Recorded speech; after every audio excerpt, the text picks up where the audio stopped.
7 combats multi-fight pour ce 5e Monte Carlo Fighting Trophy, que ce soit du kickboxing, du muay thai, du pancrace ou encore de la boxe chinoise. Voici le programme de cette soirée dans la salle Gaston Médecin avec 2 ceintures mondiales à la clé, dont la première dans ce combat féminin, comptant pour le championnat du monde de kickboxing Waco Pro des moins de 62 kilos.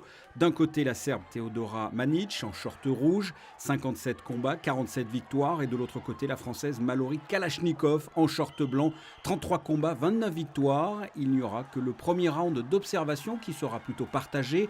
Les 4 autres ne laisseront aucun doute. La Française les prend à son compte en mettant une pression à son adversaire.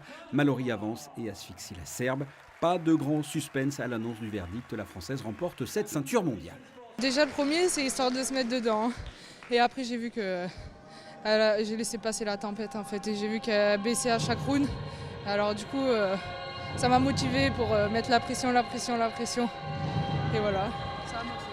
Deuxième titre mondial en super lourd, toujours en kickboxing selon les règles du K1. En short rouge, le Tchèque Daniel Skvor, champion du monde, 107 kg, 45 combats, 35 victoires.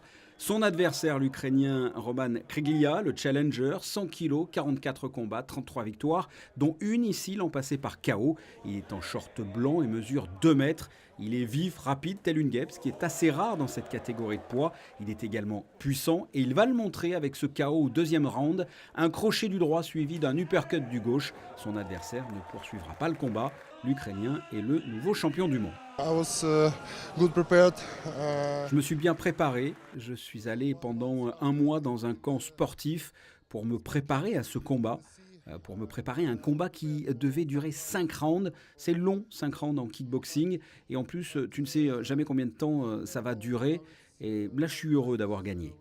À noter dans les autres rencontres la victoire en kickboxing du Basque Stevan Susperegui dans les moins de 94 kilos face à un Russe bien expérimenté. Une rencontre très serrée disputée.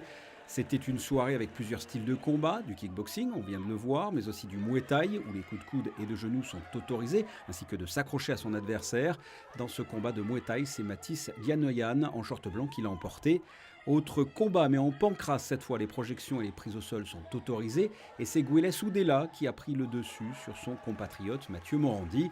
Et enfin, dernier style de combat pied-point, être représenté lors de cette soirée, le Wushu Sanda de la boxe chinoise, où ici aussi la projection est autorisée. Une soirée multi-fight sous le regard de l'animateur, un expert en sport de combat, Jean-Paul Maillet.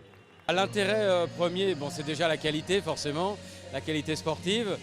Également de pouvoir un petit peu assouvir la curiosité, car nous sommes dans des pratiques, c'est un peu comme la natation, hein. On a le crawl, la brasse, le dos crawlé, le papillon. Bien là on a pu voir les 4 variantes des principales des sports pieds-points, à savoir le K1, le Muay Thai, et puis la découverte avec le Wushu Sanda et aussi le pancrace, qui deviendra bientôt, je pense, MMA en France, à l'instar de pratiquement tous les pays de la planète. Autre style, autre type de combat également, une démonstration de catch a été donnée par le barbu Tom Laruffa qui a fait le show. À noter pour finir, un chèque de 10 000 € a été remis par les organisateurs lors de cette 5e édition à l'association Peace and Sport dans le cadre d'un programme dans un camp de réfugiés syriens en Jordanie.